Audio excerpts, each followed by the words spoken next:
À Noël, ma mère a offert 4 billets pour l'Europe, et non 5. J'ai demandé, où est le mien? Elle a souri, tu ne serais pas dans l'ambiance. Alors, je me suis envolé pour le Japon, et j'ai laissé le silence répondre. À Noël, ma mère a offert 4 billets pour l'Europe, pas 5. J'ai demandé, où est le mien? Elle a souri. Tu ne serais pas dans l'ambiance. Alors, je suis parti au Japon. Et j'ai laissé le silence répondre. Ainsi, ma mère m'a exclu d'un voyage en famille en Europe, prévu pour Noël. Sous prétexte que je ne m'intégrerais pas. J'ai riposté en organisant mon propre voyage, dans un endroit bien plus agréable. Et en publiant les photos.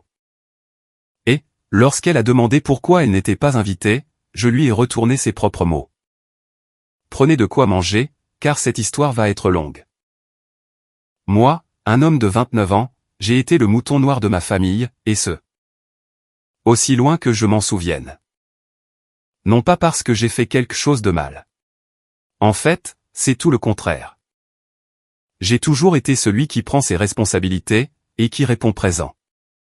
La personne qui gère tout, mais qui ne reçoit jamais rien en retour.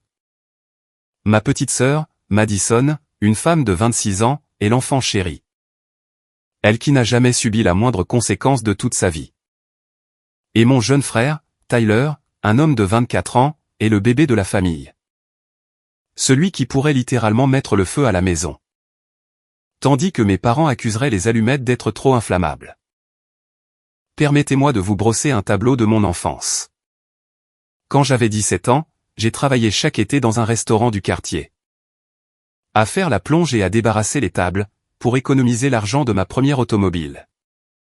J'ai mis de côté 3,6 cents en 3 ans. Mes parents n'ont contribué à hauteur d'absolument rien. Pendant ce temps, Madison a reçu une magnifique Honda Accord neuve, pour son 17e anniversaire. Parce qu'elle avait besoin d'un moyen de transport fiable pour ses entraînements de pom-pom girl.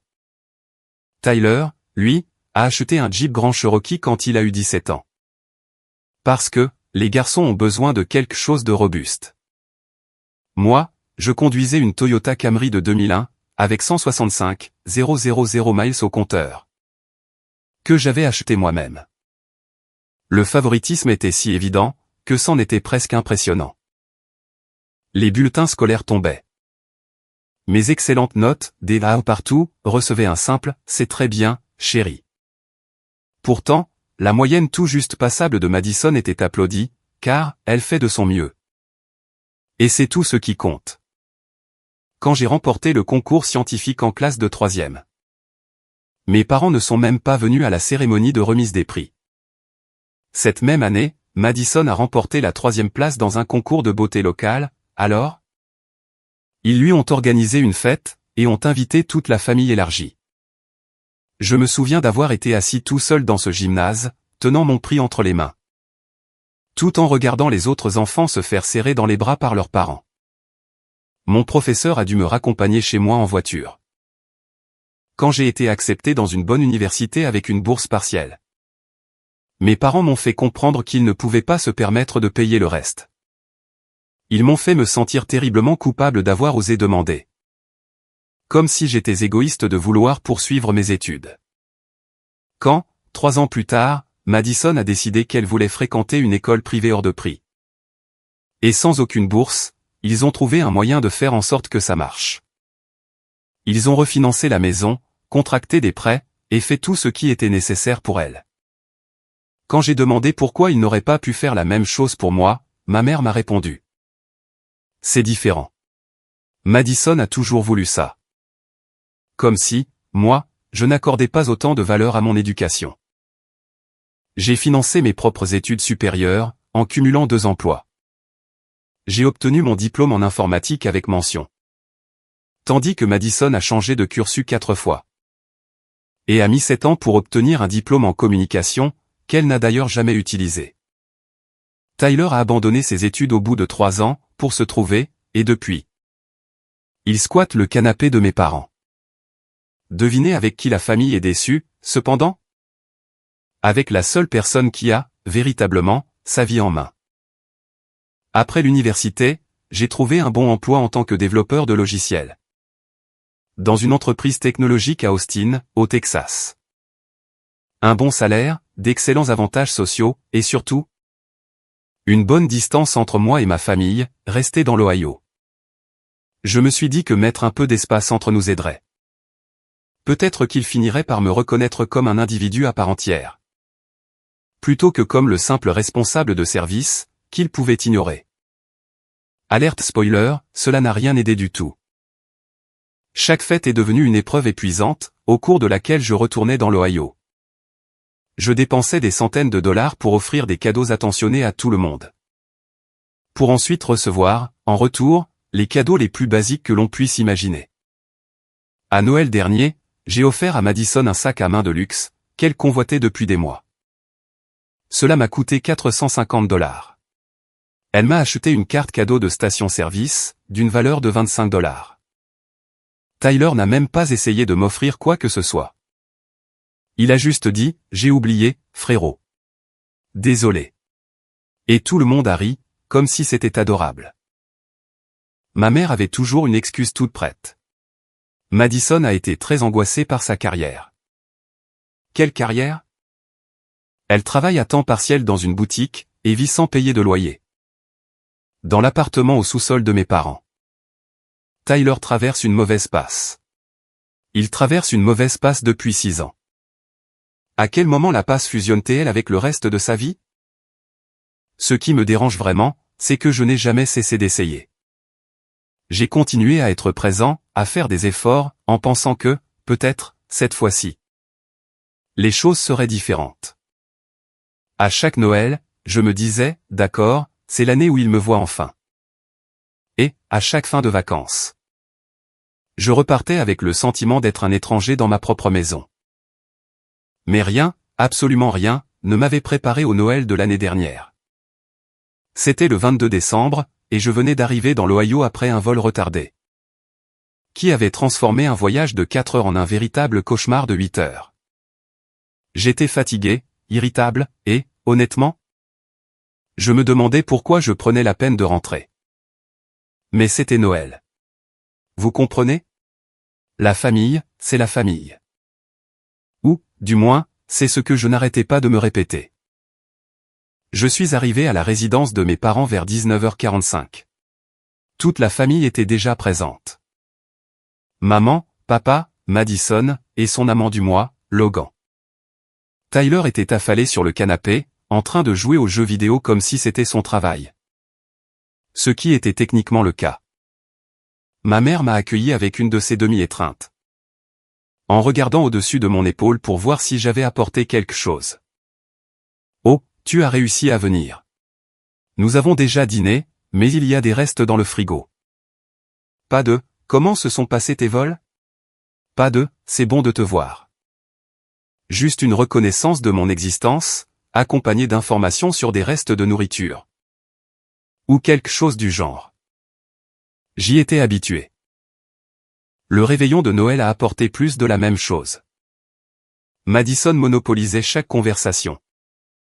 En parlant de son parcours d'influenceuse sur les réseaux sociaux, où elle comptait environ 300 abonnés, dont la plupart étaient probablement des robots. Tyler se plaignait de la difficulté de sa vie, tout en n'apportant pas grand-chose à la société. Mon père m'a demandé, à 2 reprises, si je pouvais jeter un œil à son ordinateur parce qu'il ramait, et j'ai accepté, parce que c'est, de toute évidence, mon rôle dans cette famille. Être le support technique, et le distributeur de billets. Puis est arrivé le matin de Noël.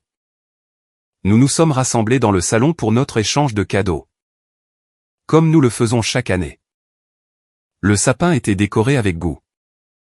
Ma mère a toujours fait les choses en grand pour les décorations de Noël. Les cadeaux étaient empilés en dessous. Et tout le monde était dans l'ambiance festive du matin de Noël. Enfin, tout le monde sauf moi. J'avais une sensation étrange dans le ventre, comme si quelque chose clochait. Ma mère s'est levée, avec un grand sourire aux lèvres. D'accord, tout le monde, avant de commencer à ouvrir les cadeaux habituels. Votre père et moi avons une annonce très spéciale à faire. Elle a glissé la main derrière le sapin, et en a sorti 4 enveloppes. 4, pas 5. 4. Cette année. Nous avons décidé de faire quelque chose de très mémorable pour notre famille. Nous allons emmener tout le monde en voyage en Europe. À la fin du mois d'avril. 15 jours, 5 pays. La France, l'Italie, la Suisse, l'Espagne. Et un autre. Madison a hurlé, comme si elle venait de gagner le gros lot. Tyler a carrément posé son téléphone, ce qui équivalait, pour lui, à faire une ovation debout. Logan, ou quel que soit son nom, était impressionné. Calculant peut-être la quantité de contenu gratuit que cela fournirait pour le terrible Instagram de Madison. Je suis resté planté là, à attendre mon enveloppe. Ma mère en a tendu une à Madison. Voici ton billet, ma chérie. Puis une pour Tyler, et le tien, mon bébé. Puis une pour mon père. Bien sûr. Une pour toi, chérie. Elle s'est rassise. J'ai balayé la pièce du regard, attendant que quelqu'un remarque l'évidence. Personne ne l'a fait. Maman, ai-je fini par demander. Où est mon billet? Elle m'a lancé ce regard. C'est un regard que je n'oublierai jamais. C'était un mélange de mécontentement et de satisfaction. Comme si elle avait attendu que je pose la question. Oh, eh bien. Elle a regardé mon père, qui s'était soudainement pris de passion pour la moquette. Nous n'avions assez d'argent que pour 5 billets. Et nous avons supposé que tu ne pourrais pas obtenir de congé à ton travail, de toute façon. J'ai eu l'impression d'avoir reçu un coup de poing dans le ventre. Vous ne me l'avez même pas demandé. Madison est aussi intervenue, en se limant les ongles, comme si nous discutions de la météo. C'est un peu un voyage d'ambiance, où nous voulons faire des choses amusantes. Profiter de la vie nocturne, faire des nuits blanches. Et avoir des escapades imprévues. Tu n'es pas vraiment ce genre de gars. Tyler a ricané. Ouais, mon frère. Tu voudrais probablement visiter des musées, et ce genre de trucs. Ennuyeux. J'ai regardé ma mère, m'attendant à ce qu'elle prenne ma défense, et dise quelque chose. N'importe quoi. Au lieu de cela, elle a haussé les épaules. Ils n'ont pas tort. Chérie, tu ne t'intégrerais pas vraiment. Tu as l'air si sérieux. Tout le temps. Nous voulons que ce soit un voyage joyeux, et relaxant. Et, honnêtement, tu ne ferais probablement que plomber l'ambiance. Je ne serai pas dans l'ambiance. Permettez-moi de vous dire quelque chose à propos de cette phrase. Elle semble presque inoffensive, n'est-ce pas? Comme une simple observation décontractée. Mais, ma mère m'a en réalité déclaré, le matin de Noël, devant toute ma famille. Tu n'es pas assez amusant pour être inclus. Tu n'as pas ta place parmi nous. Nous préférons passer 15 jours en Europe sans toi. Plutôt que d'avoir à supporter ta présence. Voilà ce que signifie, tu ne serais pas dans l'ambiance. Je suis resté assis là, en silence, pendant ce qui m'a semblé être une éternité. Mais qui n'a en fait duré que 40 secondes. Tout le monde était déjà passé à autre chose. Madison était excitée à l'idée de ce qu'elle allait mettre dans ses valises. Tyler cherchait les meilleures soirées à Ibiza. Même si je n'étais pas au programme, mon père évitait délibérément de croiser mon regard. Je me suis levé. Où vas-tu? A demandé ma mère. Levant à peine les yeux de l'observation de la réaction de Madison. J'ai besoin de prendre l'air. Je suis sorti dans le jardin, et je suis resté là, dans le froid hivernal de l'Ohio. À fixer le vide. 29 ans à être le bon fils, celui qui est responsable, celui qui n'a jamais causé de problème. Qui a toujours répondu présent, et qui a toujours essayé d'arranger les choses. Et voilà ce que j'ai reçu en retour. J'ai été exclu d'un voyage en famille, parce que je ne m'intégrais pas. Quelque chose a changé en moi ce jour-là. Quelque chose de fondamental. J'avais passé toute ma vie à essayer de me faire une place au sein de ma propre famille. J'ai enfin compris la réalité. Je n'allais jamais l'obtenir. Non pas à cause de ce que j'avais fait, ou n'avais pas fait. Mais parce qu'ils avaient déjà décidé de ce que je représentais pour eux. La réflexion après coup, l'obligation, celui qu'ils toléraient. Plutôt que celui qu'ils appréciaient. Très bien. Si c'est comme ça qu'ils veulent jouer. Que la partie commence. Je suis retourné à l'intérieur, et j'ai vaqué à mes occupations pour le reste de Noël. J'ai souri, et j'ai ouvert mes cadeaux. J'ai reçu une paire de chaussettes, et un mug générique, le fils le plus passable du monde. Acheté dans une station-service, et j'ai fait semblant que tout allait bien. Mais, à l'intérieur, j'étais déjà en train d'élaborer un plan. Voici le truc quand on est la personne responsable. Celle que tout le monde sous-estime. Vous développez diverses compétences. Vous apprenez à planifier, à élaborer des stratégies, et à anticiper avec 3 coups d'avance. Pendant que mes frères et sœurs comptaient sur la charité et sur leur charme. J'étais en train de bâtir quelque chose, une carrière, des économies. Et une vie libérée du besoin d'approbation extérieure. Et maintenant, j'allais utiliser tout cela. Je suis rentré à Austin le 27 décembre. Dès le 29 décembre, j'avais déjà commencé mes recherches. Il partait en Europe à la fin du mois d'avril. Parfait. Cela me laissait amplement le temps. J'ai d'abord vérifié mon solde de congés payés. J'avais accumulé près de 5 semaines, car, contrairement à d'autres personnes, j'étais toujours présent au travail. J'ai posé 15 jours de congé à la mi-avril. Ce qui correspondait exactement à la période de leur voyage. Ensuite, j'ai commencé à préparer mes propres vacances. Mais c'est là que ça devient intéressant. Je n'allais pas en Europe. L'Europe, c'était basique. Tout le monde voyage en Europe. Non, je prévoyais de faire quelque chose de mieux. Quelque chose qui ferait passer leur circuit dans 5 pays pour une simple sortie au centre commercial du coin. Après des semaines de recherche, j'ai opté pour des vacances au Japon et aux Philippines. 15 jours d'aventure véritablement fantastiques. Tokyo, Kyoto et Osaka, suivis d'un vol vers Palawan. Qui possède certaines des plages les plus magnifiques au monde. Je parle de temples de classe mondiale, d'une nourriture incroyable. De paysages naturels à couper le souffle, et d'expériences dont il ne pourrait que rêver. Le meilleur dans tout ça, c'est que je pouvais me le permettre. Car pendant que mes frères et sœurs profitaient de l'argent de mes parents, et gaspillaient le leur en table VIP et en vêtements de créateur, moi, j'économisais et j'investissais. Mes vacances m'ont coûté à peu près le même prix que les leurs, environ 500 $ au total. Mais je les ai payés moi-même. Aucune aumône n'a été nécessaire. J'ai tout programmé en janvier. Les vols, les hôtels, les visites, la totale. Je me suis même offert quelques expériences haut de gamme. Un séjour dans un ryokan traditionnel à Kyoto, une excursion privée d'île en île à Palawan. Et des places au premier rang pour un tournoi de sumo à Tokyo. Cela allait être bien plus qu'un simple voyage.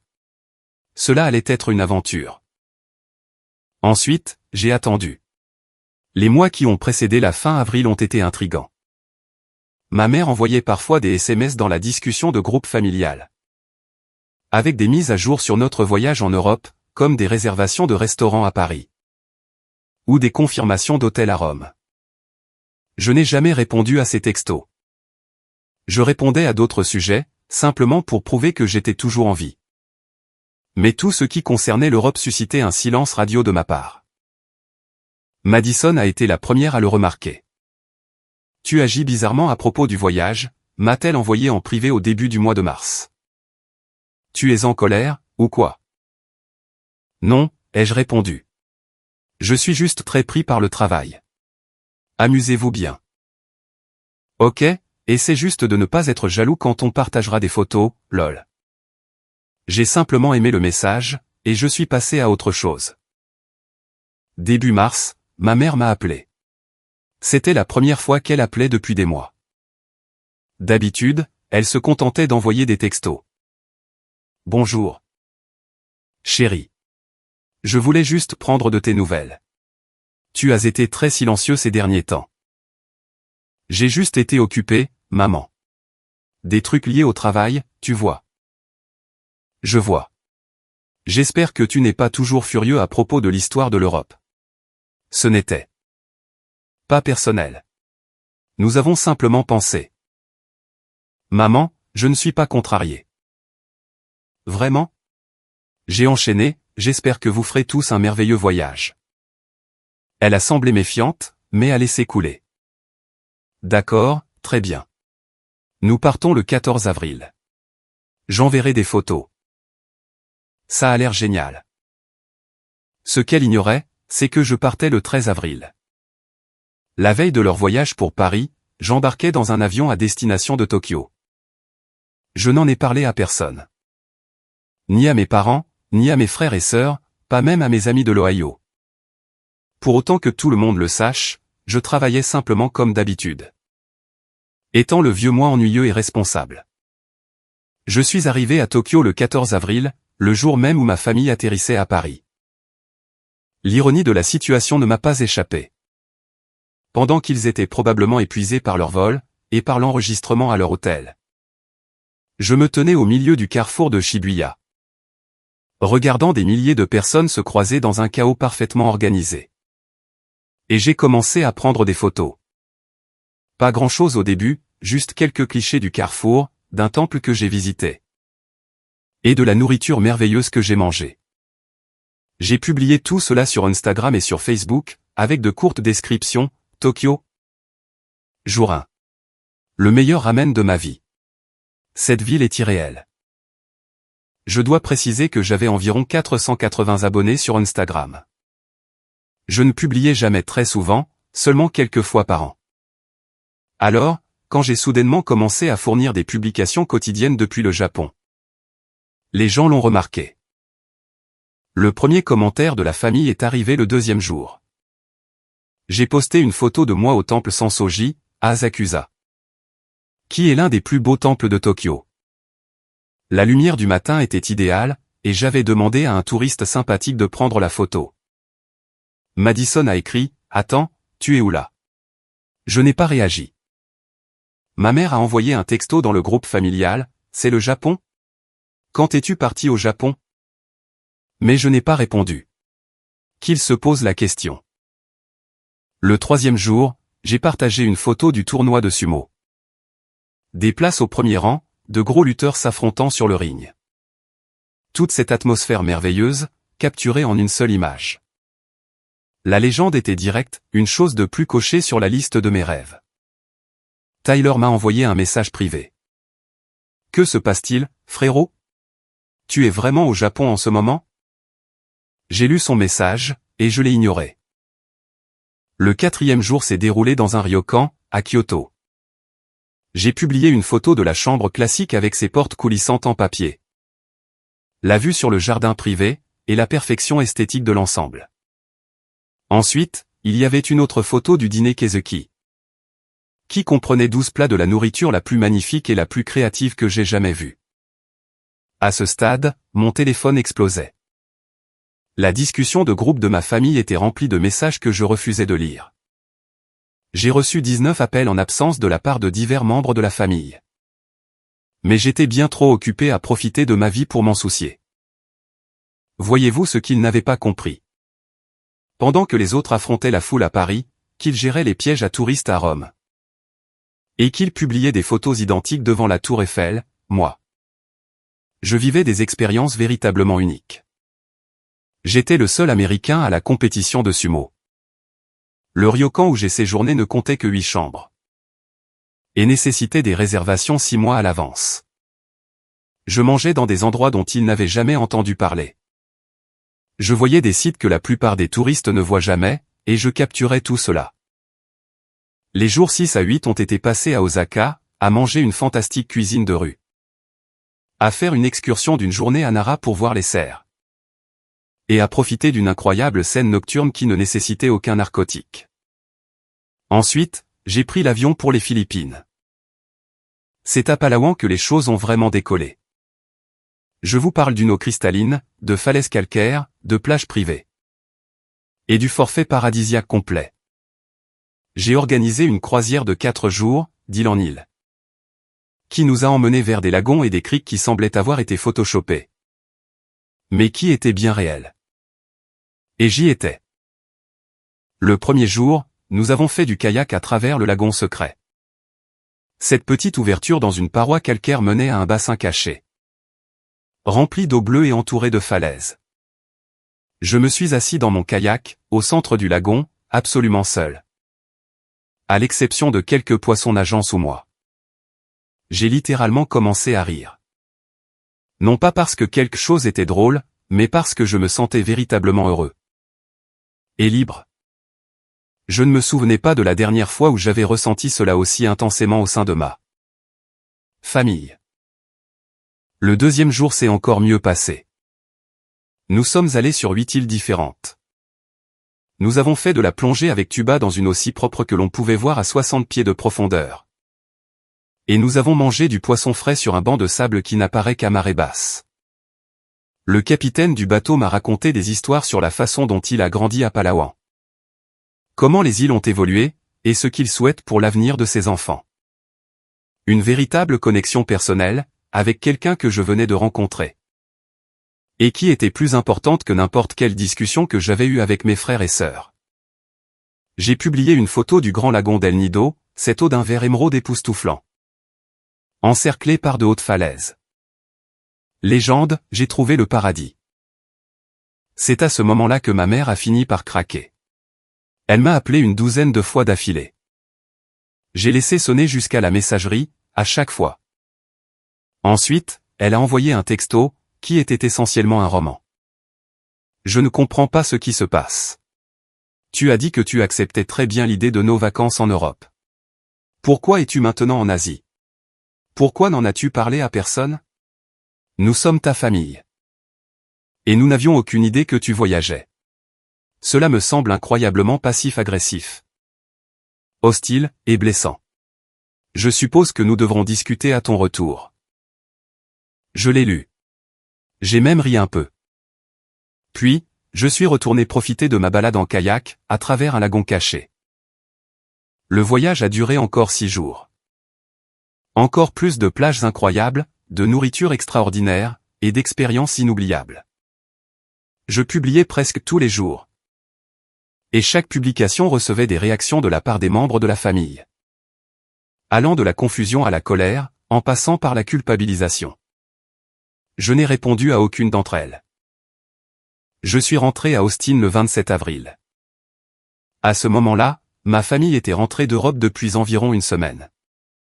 La discussion de groupe avait été un flux constant de messages, que j'avais pour la plupart ignorés. Mais j'ai reconnu un schéma. Au début, l'enthousiasme pour leur voyage, puis une attention croissante portée sur mon voyage. Et enfin, une obsession sur la raison pour laquelle je ne leur avais rien dit. Les publications de Madison sur l'Europe ont reçu environ 60 à 110 likes chacune. Du contenu touristique standard.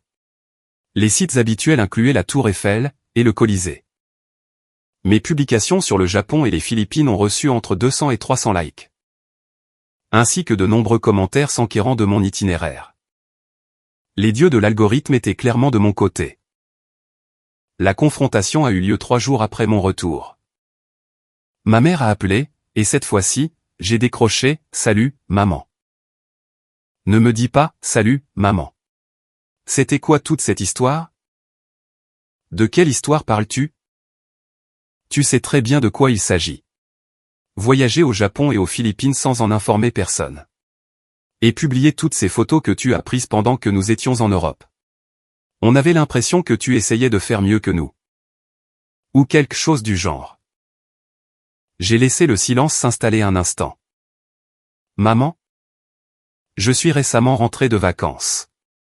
Je n'avais pas réalisé que je devais discuter de mes projets de voyage avec toi. Là n'est pas la question. Et tu le sais. Pourquoi ne nous as-tu pas invités? Pourquoi ne nous as-tu pas dit que tu partais? Et voilà. L'opportunité que j'attendais. Pourquoi devrais-je vous inviter? Ai-je demandé, en gardant une voix parfaitement calme. Parce que nous sommes une famille. Intéressant.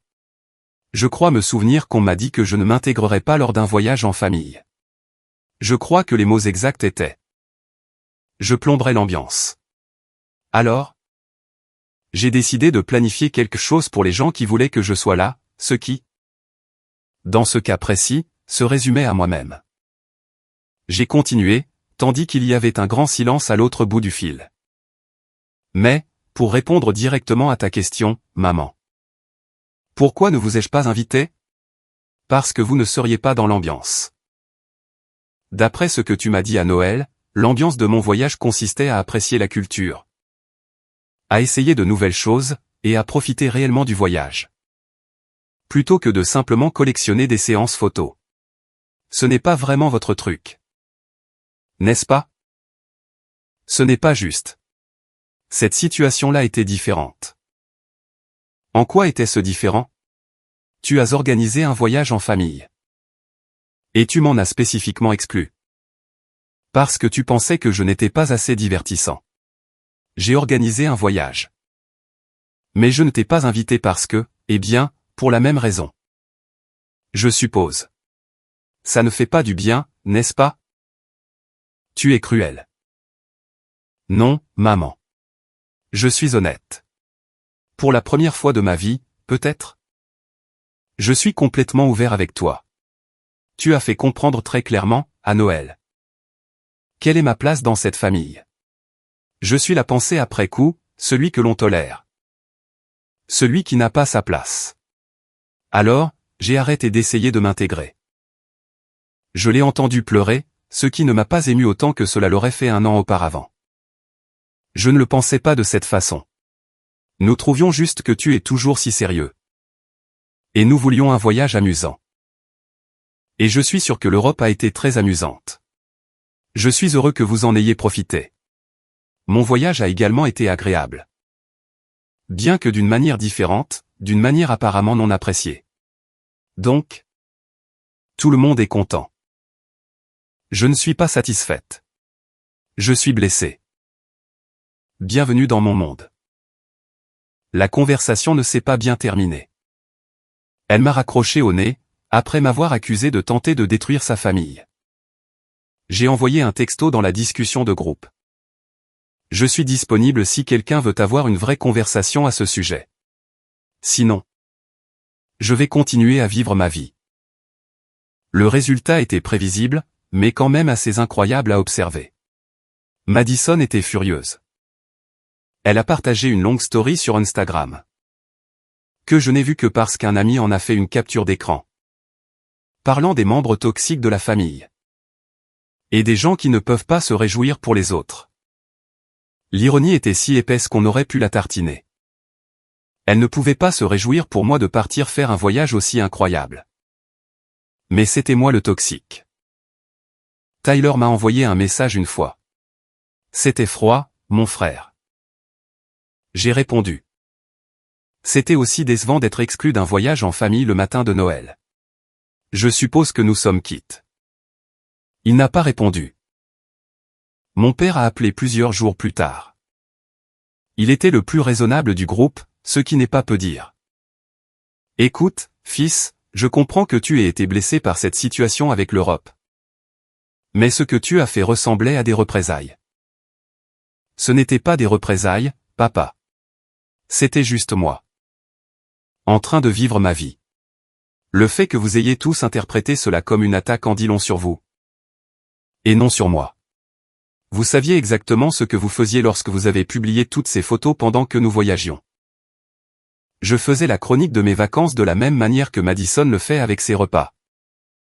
Et Tyler avec ses jeux vidéo. Pourquoi est-ce différent quand c'est moi qui le fais? Il n'avait aucune explication valable à fournir. Laisse-moi te demander quelque chose.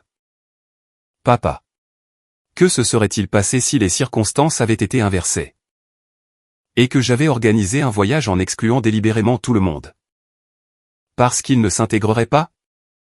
Silence. Tu connais la réponse. Il y aurait eu une intervention. Maman aurait sangloté. En disant que je déchirais la famille. Madison aurait posté à ce sujet. Pour susciter la compassion. Tu m'aurais fait la leçon sur l'importance des valeurs familiales. Et la nécessité d'être unis. Tyler aurait fait des blagues à mes dépens. Cependant, quand cela m'est arrivé, tout le monde est simplement passé à l'ouverture des cadeaux. Personne n'a reconnu à quel point la situation était malsaine. Madison et Tyler en ont rajouté une couche. Et toi? Tu es resté assis là, à fixer la moquette. Comme si c'était la chose la plus fascinante que tu aies jamais vue. Je sais, a-t-il murmuré, la voix remplie de honte. J'aurais dû dire quelque chose. Bien sûr que tu aurais dû. Mais tu ne l'as pas fait. Tu n'as rien dit quand je payais un loyer à 19 ans. Et que Madison vivait gratuitement. Tu n'as rien dit quand je travaillais pendant le lycée. Et que Tyler jouait aux jeux vidéo. Tout comme tu n'as jamais rien dit quand tes autres enfants recevaient plus que moi. Tu as raison, a-t-il dit doucement. Cela n'a pas été géré correctement. Non, en effet. Et j'ai passé de nombreuses années à laisser passer les choses. En pensant qu'un jour je serais accepté comme un véritable membre de cette famille. Mais Noël a rendu évident le fait que cela n'allait pas arriver. Alors? J'ai fini d'essayer. Cette conversation a marqué le début d'un changement significatif dans ma relation avec ma famille. Ou plutôt dans l'absence de relation. J'ai arrêté d'initier la communication. Fini les textos, fini les appels, fini d'être celui qui maintenait le contact dans la famille. Et le silence était assourdissant. Des semaines s'écoulaient sans que personne ne me contacte. À moins qu'il n'ait une demande spécifique. Entre début mars et août, ma mère m'a contacté exactement 5 fois. 3 fois, c'était pour des demandes de support technique. Madison m'a contacté 2 fois. Les 2 fois, elle m'a demandé de légitimer la crise qu'elle était en train de traverser. Tyler ne m'a pas contacté du tout. La fête des mères a eu lieu en mai. Pour la toute première fois, je n'ai pas envoyé de cadeau. J'ai juste envoyé un texto, « Bonne fête des mères », et j'en suis resté là. Ma mère m'a appelé, bouleversé. Je n'avais juste pas l'impression que ça correspondait à l'ambiance, ai-je expliqué. Ensuite, j'ai fait semblant que ma sonnette retentissait, et j'ai raccroché. Même chose pour la fête des pères. Les cartes d'anniversaire ont été oubliées. Les voyages pour rentrer à la maison pendant les fêtes sont devenus trop coûteux. Ou tombaient très mal vis-à-vis de mon travail. Chaque excuse qu'ils avaient un jour utilisée contre moi, je la leur ai renvoyée en pleine figure. Les répercussions de ce que j'ai commencé à appeler l'incident du Japon ont continué d'affecter ma famille. De manière imprévue. Le petit ami de Madison l'a largué environ 3 mois après leur voyage en Europe. Il avait prêté attention à la façon dont elle me traitait, et il n'était pas ravi. Quand elle lui a parlé des billets d'avion, elle s'attendait sans doute à ce qu'il la soutienne. Mais il aurait soi-disant fait la remarque suivante, c'est en fait vraiment malsain. Et il a commencé à prendre ses distances. Elle m'a tenu responsable de cette rupture, bien que je ne lui ai jamais adressé la parole. Deuxième domino. Mes parents ont enfin viré Tyler de leur canapé. Peut-être que de me voir réellement faire quelque chose de ma vie leur a fait comprendre que leur bébé ne deviendrait pas miraculeusement productif de lui-même. Il a trouvé un emploi dans un magasin de téléphones portables. Et a déménagé dans un appartement bon marché avec un colocataire. Il s'en est plaint à plusieurs reprises dans le groupe de discussion familiale. Je n'ai jamais répondu. Troisièmement, tante Hélène, la sœur de ma mère, m'a appelé à l'improviste en août. Nous n'avions jamais été proches, mais elle avait vu mes photos de voyage. Et avait entendu parler de ce qui s'était passé à Noël par d'autres membres de la famille. Elle m'a dit, je voulais juste que tu saches que je pense que ce que ta mère a fait était mal. Elle le lui avait d'ailleurs dit. Ma mère ne l'a pas bien pris, mais quelqu'un devait le dire. J'ai appris par la suite que ma mère et tante Hélène avaient eu un énorme désaccord à ce sujet. Apparemment, Hélène a abordé le sujet lors d'un barbecue familial. Et ma mère a fait un scandale pour se défendre. La moitié de la famille élargie connaît désormais l'histoire des billets pour l'Europe. La réputation de ma mère, en tant que meilleure mère du monde, a pris un sacré coup. J'ai commencé à fréquenter Émilie, que j'ai rencontrée lors d'une conférence professionnelle. Je lui ai fait part de ce problème familial très tôt. La première fois qu'elle devait rencontrer mes parents était censée être à Thanksgiving. Censé l'être. Ma mère envoyait des SMS à propos de Thanksgiving depuis des semaines. Nous adorerions rencontrer Émilie. Cela signifierait beaucoup d'être tous réunis. Prenons un. Nouveau départ en tant que famille. Puis, elle a envoyé le menu qu'elle avait prévu. Tous les ingrédients traditionnels de la farce à la dinde seront là, a-t-elle écrit à la fin. Et je prépare ce fameux gratin de haricots verts que Madison adore. J'ai longuement fixé ce texto. En 29 ans, ma mère ne m'avait jamais demandé quel était mon plat préféré. Elle n'avait jamais rien cuisiné de spécial pour moi. Mais elle tenait à préciser qu'elle préparait le plat préféré de Madison. J'ai répondu, en fait, la famille d'Emily nous a invités dans le Colorado pour Thanksgiving. Nous allons plutôt faire ça. La réaction a été immédiate. Quoi? Tu choisis sa famille plutôt que la tienne? Sa famille ne m'a pas rejeté d'un voyage sous prétexte que je ne m'intégrais pas. Alors oui. Je l'ai choisi. Elle n'a pas répondu pendant 4 jours. Quand elle l'a finalement fait, elle a laissé un long message expliquant que je déchirais la famille, que j'étais rancunier. Et que Noël était passé depuis des mois. Tu devrais passer à autre chose. J'ai répondu, je suis passé à autre chose. C'est bien ça le problème, n'est-ce pas? Thanksgiving dans le Colorado a été incroyable. La famille d'Emily m'a accueilli comme si j'avais toujours été là. Sa mère s'est renseignée sur ma carrière, et m'a véritablement écouté. Son père et moi avons passé l'après-midi à rénover le porche arrière. Tout en discutant de tout et de rien. Ses frères m'ont intégré dans leurs provocations amicales de fantasy football. Comme si c'était la chose la plus normale au monde. Le chalet était une magnifique maison en forme de A, dans les montagnes près de Denver. Il y avait peut-être 16 personnes présentes. Des parents, des frères et sœurs, des cousins. Et un oncle qui a raconté la même histoire de pêche à 3 reprises. Des trucs de famille normaux, le genre de joyeux bazar que j'avais vu dans les films. Mais que je n'avais jamais vécu de première main. Au dîner, sa mère a tenu à demander à chacun ce pourquoi il était reconnaissant. Quand mon tour est venu, j'ai exprimé ma gratitude d'être dans un endroit où je me sentais désiré. Emily a serré ma main sous la table. Sa mère a versé quelques larmes. Son père a hoché la tête, comme s'il comprenait ce que je voulais dire. Après le repas, ses frères m'ont entraîné dans un tournoi de jeux de société endiablé. Qui a duré jusqu'à 1h45 du matin. Personne ne m'a demandé de réparer son ordinateur. Personne ne m'a donné l'impression que je prenais trop de place. Sa grand-mère n'arrêtait pas de me glisser des parts de tarte supplémentaires parce que, tu es si maigre. Mon chéri. J'ai réalisé que j'avais passé 29 ans à essayer d'obtenir quelque chose. Que cette famille m'avait donné en 29 minutes. Décembre est arrivé, et ma mère a lancé sa campagne de Noël. Des SMS, des appels téléphoniques, et même une lettre manuscrite. Chose qu'elle n'avait jamais faite auparavant. La lettre parlait du fait que la famille est tout ce qui compte. Et de la façon dont elle ne pouvait pas concevoir Noël sans avoir tous ses enfants autour d'elle. J'ai répondu par une seule phrase, l'année dernière, quand tu as distribué ces billets de voyage. Tu n'as eu aucun mal à imaginer Noël sans moi. Elle a appelé en pleurant. J'ai laissé le répondeur prendre l'appel.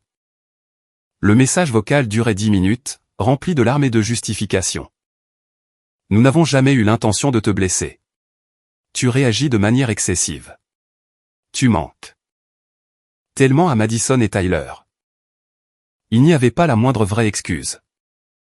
Il n'y avait aucune reconnaissance du fait que ce qu'elle avait fait était mal. Je lui ai envoyé un texto, s'il te plaît. Fais-moi signe quand tu seras prête à t'excuser véritablement. Et non pas à te chercher des excuses ou à te justifier. D'ici là. Je passerai Noël avec ceux qui veulent que je sois là. Le jour de Noël, j'étais dans la chambre d'enfance d'Emily, dans le Colorado. En visioconférence avec les membres de sa famille élargie qui n'avaient pas pu faire le déplacement. Sa grand-mère m'a fait des compliments sur mes yeux.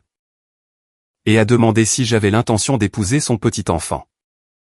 J'ai ri, et j'ai mentionné que j'y travaillais. Nous avons ouvert nos cadeaux le matin, et c'est là que j'ai été touché. La mère d'Emily m'avait offert de vrais cadeaux. Plein de sens. Elle avait remarqué que ma montre était rayée, et m'en avait choisi une très belle. Un livre de recettes d'un restaurant que je me souvenais avoir apprécié quelques mois plus tôt. Elle s'en était souvenue. Elle avait prêté attention. Elle s'en souciait suffisamment pour faire un effort. J'ai failli pleurer en les ouvrant. Émilie l'a remarqué, et m'a demandé si j'allais bien. Je lui ai dit que je n'avais jamais reçu de cadeau de Noël qui avait été choisi avec autant d'attention. Pendant ce temps, mon téléphone se remplissait de textos venant de l'Ohio. Et de photos du matin de Noël. Ma chaise vide était évidente sur plusieurs images. Ainsi que des messages de Madison affirmant que ce n'était pas pareil sans moi. Tyler a partagé un selfie avec un sourire forcé. Mon père a simplement envoyé un SMS disant « Tu nous manques, mon fils ». J'ai répondu. Il me manque d'avoir une famille qui me traitait comme si j'avais de l'importance. Je suppose que nous sommes tous les deux confrontés à une perte. Tyler m'a envoyé un message 3 jours après Noël. C'était inattendu. Et, on peut parler? J'ai failli l'ignorer, mais quelque chose m'a poussé à réagir. À quel sujet? J'ai réfléchi à quelque chose. Le voyage en Europe. La façon dont les choses ont toujours été. N'ai-je pas été un très mauvais frère? Je n'ai pas pris de gants. Oui, tu l'as été. Je comprends. Je m'excuse. Ensuite, il a fait quelque chose qu'aucun membre de ma famille n'avait jamais fait. Il a été précis. Je m'excuse d'avoir ri quand maman a affirmé que tu n'étais pas dans l'ambiance. Je m'excuse de ne jamais t'avoir défendu. Je m'excuse pour tous les matins de Noël où tu as reçu des cadeaux nuls. Et où je n'ai rien dit. Je m'excuse d'en avoir rajouté, au lieu de te soutenir. Qu'est-ce qui a provoqué cela? Honnêtement, je travaille dans la vente. Je gère toute la journée des gens privilégiés. Qui me traitent comme si j'étais invisible. Et je n'arrête pas de penser à ce que tu as dû ressentir au sein de ta propre famille. J'étais l'une des personnes qui t'a fait te sentir comme ça. Nous avons échangé des textos pendant près d'1 heure. Il m'a informé que le fait d'avoir été mis à la porte, et de devoir travailler, avait changé sa perspective. Il comprenait enfin ce que c'était que de travailler dur, et de ne pas être apprécié pour cela. Je lui ai dit que j'appréciais ses excuses, mais que les mots étaient faciles. Je devais voir des actions concrètes et continues, avant de pouvoir lui faire à nouveau confiance. C'est de bonne guerre, a-t-il dit. Je vais continuer à y travailler. 4 semaines plus tard, il a conduit jusqu'à Austin. C'était la première fois qu'un membre de la famille me rendait visite. Au cours des 5 années où j'y vivais. Nous avons déjeuné dans un restaurant de tacos que j'aime bien. Il s'est promené dans le centre-ville. Et s'est arrêté dans un magasin de guitare parce qu'il était intéressé par l'apprentissage de l'instrument. Nous avons eu de vraies discussions, comme le feraient des frères normaux. C'était étrange, bizarre, et plutôt plaisant. Nous avons discuté de son travail. Il s'avère que le commerce de détail est une belle leçon d'humilité. Si l'on n'a jamais travaillé auparavant. Il m'a parlé d'un client qui lui a crié dessus pendant 20 minutes, à cause d'une coque de téléphone. Et je suis juste resté là à encaisser, parce que j'avais besoin de ce travail, a-t-il affirmé. Et je me suis souvenu de toutes les fois où j'ai vu maman et papa t'ignorer. Et toi? Tu acceptais simplement la situation, parce que... Qu'allais-tu faire d'autre? Partir? Tu étais un enfant. Il m'a fallu 29 ans pour réellement partir, ai-je dit. Mieux vaut tard que jamais. Avant de partir, il a fait la remarque suivante, maman perd les pédales. Au fait. Elle n'a pas eu ce qu'elle voulait pour Noël. Tu ne rentres pas à la maison en faisant semblant que tout va bien. Et elle ne sait pas comment gérer ça. Ce n'est plus mon problème. Je comprends. Je dis juste qu'elle se rend enfin compte de son erreur. Mais on ne sait pas si elle l'admettra. Le début du mois de mars a apporté l'événement majeur. Mon père a débarqué à mon domicile. Il n'y a eu aucun avertissement. Quelqu'un a juste frappé à ma porte un samedi matin. J'ai failli ne pas le laisser entrer, mais il paraissait fatigué. Et plus vieux que dans mes souvenirs. Alors, j'ai préparé du café, et nous nous sommes assis. Ta mère ne sait pas que je suis ici, a-t-il dit. D'accord. J'ai beaucoup lu sur le favoritisme, sur la dynamique familiale. Sur la façon dont les parents peuvent blesser leurs enfants sans s'en rendre compte. Il a posé sa tasse de café. Ce Noël avec les billets. Je me le suis repassé en boucle une centaine de fois. L'expression sur ton visage quand tu as réalisé qu'il n'y en avait pas pour toi. Et moi qui suis juste resté assis là. Oui, en effet. J'ai aidé à l'organiser. Je savais que nous te laissions de côté. Je me suis convaincu que ce n'était pas grave. Parce que tu ne pourrais probablement pas obtenir de congé, de toute façon. Il a secoué la tête. C'est des conneries. Je savais que c'était mal, mais je l'ai quand même fait. Parce que c'était plus simple que d'affronter ta mère. Je n'ai rien dit. Je l'ai laissé continuer. Tu méritais mieux. Toute ta vie. Tu as mérité mieux. Je t'ai vu travailler 2 fois plus dur que ton frère et ta sœur. Et recevoir la moitié du mérite. Je t'ai regardé payer un loyer. Pendant qu'il vivait gratuitement. J'ai regardé comment tu étais ignoré et négligé. Et je n'ai rien dit. Il m'a regardé droit dans les yeux. Je m'excuse. Je ne suis pas seulement désolé que tu aies été blessé. Je m'excuse pour ce que j'ai fait. Et ce que je n'ai pas fait. Pour tout ça. Nous avons parlé pendant 3h30.